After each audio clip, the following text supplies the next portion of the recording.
Ceritanya dimulai pada suatu pagi yang dingin. Sinar matahari belum benar-benar menyinari bumi ketika Radhika Singh, polisi wanita yang paling pemarah di kota itu, menerima berita serius. Mereka diberitahu bahwa seorang pemuda di desa terpencil telah membunuh ibunya sendiri. Begitu Radhika mendengar ini di radio, dia langsung masuk ke mobil jeepnya dan berangkat menuju tempat tujuan. Itu adalah tahun pertama Radhika bertugas di kepolisian. Tetapi dia mendapatkan rasa hormat dari seluruh kantor polisi karena keberanian dan keputusannya.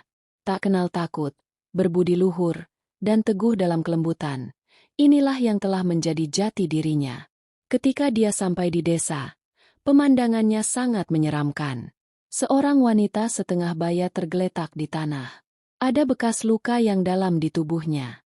Di dekatnya ada seorang pemuda berusia 22 tahun yang masih memegang tongkat kayu berat di tangannya. Radhika berkata dengan suara keras, "Letakkan tongkatmu dan berjalanlah bersama kami dengan tenang." Pemuda itu melemparkan tongkat-tongkat itu ke tanah tanpa alasan apapun dan berdiri dengan kepala tertunduk. Radhika memborgolnya dan membawanya ke kantor polisi. Seolah-olah apa yang seharusnya terjadi telah terjadi. Dia dikurung di kantor polisi selama beberapa jam. Radhika ingin laporan forensik dan penyelidikan bukti diverifikasi terlebih dahulu. Arun, pemuda itu, tetap diam. Dia tidak mengklarifikasi atau mengajukan pertanyaan apapun. Tak lama kemudian datanglah perintah bahwa terdakwa harus dihadirkan di pengadilan. Di pengadilan, setelah melihat semua bukti prima facie, hakim memutuskan Arun bersalah dan menjatuhkan hukuman mati kepadanya. Namun menurut hukum India, ia diberi waktu 2 bulan sebelum tanggal eksekusi. Inilah saatnya untuk permohonan dan harapan terakhir seperti marahil. Arun dibawa kembali ke kantor polisi yang sama tempat Radhika ditempatkan. Dia ditahan di sel terpisah. Di tempat yang tidak ada CCTV. Hanya ada jendela kecil yang membiarkan cahaya redup masuk. Beberapa hari telah berlalu ketika seorang wanita datang ke kantor polisi sambil menangis. Ia menceritakan bahwa ada orang yang masuk rumahnya dan mencuri seluruh modal yang dititipkan. Radhika segera mengirim timnya dan meminta mereka untuk menggeledah rumah tersebut secara menyeluruh. Dia sendiri tetap tinggal di kantor polisi karena Arun tidak bisa ditinggal sendirian. Tak lama kemudian, ketika dia sampai di Arun, dia melihatnya tengah menatap tanpa henti ke arah jendela. Radhika bertanya kepada Ahista, "Kamu tidak merasa sakit hati dengan keputusan ini? Ibumu sudah tidak ada di dunia ini dan kamu bahkan tidak memberikan alasan apapun untuk membunuhnya." Arun tersenyum dan menatapnya. Tak ada kebencian dalam senyumnya. Tak ada candaan. Hanya rasa nyaman yang aneh. Radhika mengendalikan dirinya dan menghentikan masalahnya di situ. Saat itu ia mendapat telepon yang menyebutkan bahwa laporan pencurian itu palsu dan uangnya sudah ditarik sendiri oleh Putra Haton. Masalahnya diselesaikan di sana. Radhika kembali mendatangi Arun. Kali ini dia membawakannya teh. "Kamu punya 2 ibu," katanya sambil mengulurkan cangkir kepadanya. "Jika Anda punya keinginan terakhir, Anda dapat mengatakannya." Merupakan hukum pemerintah bahwa keinginan terakhir tahanan ditanyakan sebelum dieksekusi. Sambil memegang cangkir di tangan, Arun menarik napas dalam-dalam dan berkata, "Permintaan terakhirku adalah bersama seorang perawan setiap malam selama aku hidup." Wajah Radhika mengeras sesaat. Dia pasti langsung menegurnya kalau dia mau, tapi dia menahan diri dan berkata, "Bukankah itu keinginan yang remeh? Kita akan memaksa seorang gadis untuk menikah denganmu." Arun tersenyum lagi dan berkata, "Mengapa bukan kamu?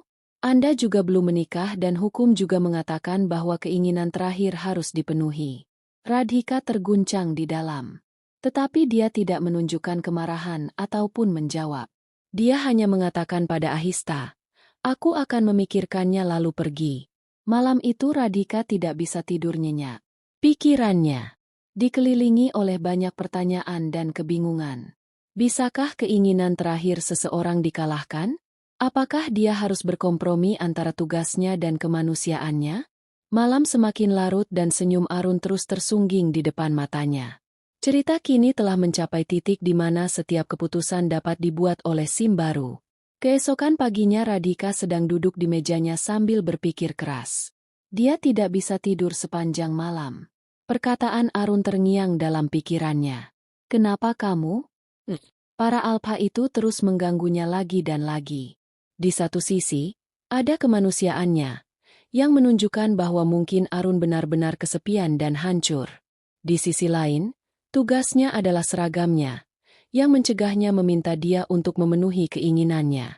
Dia bahkan tidak memberitahukan hal itu kepada perwira seniornya, dan juga tidak memberikan pembatalan resmi apapun. Tetapi dia telah memutuskan bahwa dia akan menyelidiki lubuk hati tahanan ini untuk mencari tahu siapa dia sebenarnya dan apa sebenarnya dia. Radhika berbicara dengan Arun selama beberapa hari ke depan. Pernah ngobrol denganmu sekali. Dia akan ragu-ragu setiap saat. Namun dalam setiap pertemuan dia akan membuka aspek baru. Kadang-kadang ia bercerita tentang ibunya. Kadang-kadang tentang orang-orang di desa. Kadang dia bilang terima hukuman. Kadang dia bilang ibunya masih datang dalam mimpinya setiap malam.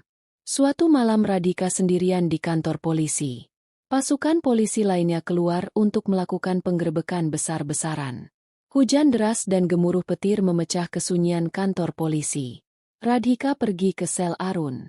Dia pikir dia mungkin akan menceritakan sesuatu yang baru hari ini. Dia terus menatap Arun. Selama beberapa saat dia berbaring. Mata tertutup tetapi wajah rileks. Kamu merindukan ibumu? Radhika bertanya perlahan. Arun berkata setiap hari tanpa membuka matanya. Tapi itu tidak penting sekarang. Benarkah? Radhika membiarkan masalahnya belum selesai. Arun membuka matanya dan menatapnya dan berkata, tidak. Tapi bagaimana dengan menceritakannya? Tak seorang pun mendengar. Semua orang berasumsi begitu. Tidak ada kemarahan dalam suaranya. Tidak ada kemurnian. Hanya ada lapisan tipis kebenaran. Mata Radhika dipenuhi. Dia mempertanyakan dirinya sendiri. Apakah saya melihat kasus ini hanya sebagai kasus biasa? Apakah saya juga menjadi bagian dari kerumunan yang hanya menyebut satu nama sebagai pelakunya? Namun, waktunya kini singkat. Jika kata-kata Arun ada benarnya, ia butuh bukti. Keesokan harinya dia mulai mencari-cari di catatan pengadilan. Laporan forensik kau, catatan panggilan ibunya, laporan medis, semuanya yang dia alami lagi.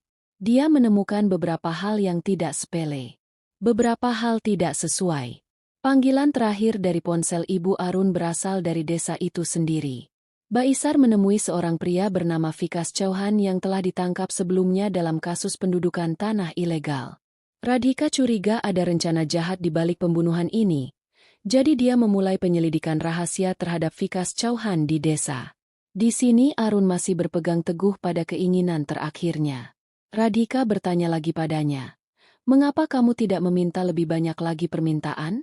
Dia berkata, "Karena aku tidak menginginkan apapun dalam hidup ini tetapi aku mulai menginginkanmu. Sejujurnya dirimu, seorang wanita yang lebih sejati yang belum pernah saya lihat." Radhika sekarang mulai menyadari bahwa ada seorang anak laki-laki tak berdosa yang tersembunyi di dalam diri Arun yang berubah menjadi batu oleh keadaan. Suatu malam ketika segalanya sunyi, Radhika melepas seragamnya, menguji batas keputusannya. Dia pergi ke Arun sambil mengenakan sare. Tidak ada keinginan di matanya. Itu hanya sebuah keyakinan. Dia duduk dan berbicara dengannya.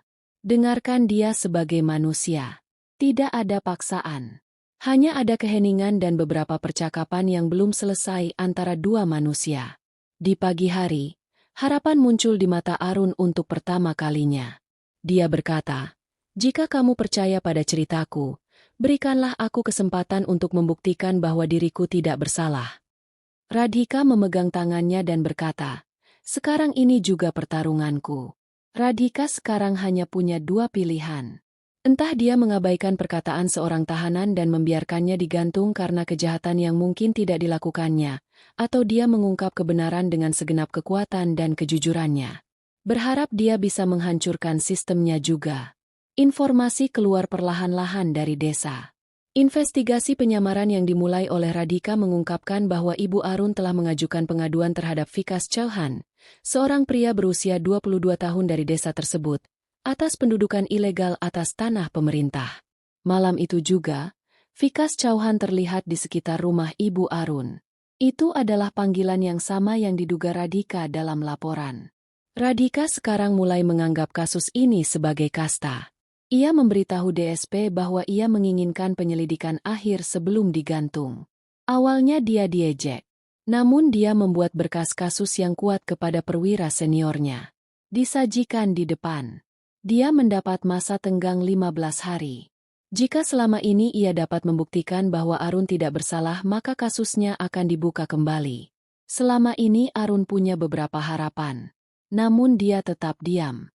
Suatu hari dia berkata kepada Radhika, "Sekalipun kamu tidak bisa melakukannya, terima kasih. Karenamu, aku merasa seperti manusia selama beberapa hari." Radhika menjawab, "Kejujuranmu adalah ujian bagiku. Saya tidak akan menyerah." Radhika pergi ke desa dan mengadakan pertemuan rahasia dengan banyak orang. Banyak saksi yang takut. Namun seorang wanita tua yang merupakan tetangga Ibu Arun akhirnya mengatakan kebenarannya. Dia menceritakan bahwa gerombolan Vikas Chauhan masuk ke rumah pada malam hari dan membunuh Ibu Arun. Pada saat itu juga Arun telah kembali ke rumah dan dia mengambil tongkat dan mengusir para penyerang. Namun saat itu ibunya telah meninggal. Dia tidak menceritakan hal ini sebelumnya karena anak buah Vikas Chauhan terus mengancamnya. Radhika merekam pernyataannya. Dia diberi kompensasi berdasarkan laporan medis dan catatan lokasi seluler juga diserahkan. Semua bukti membuktikan bahwa Arun tidak bersalah. Radhika mengajukan petisi pengawasan di pengadilan. Sidang pun berlangsung. Saksi dipanggil. Bukti telah disampaikan. Vikas Chauhan ditangkap. Masalah ini terungkap di media nasional.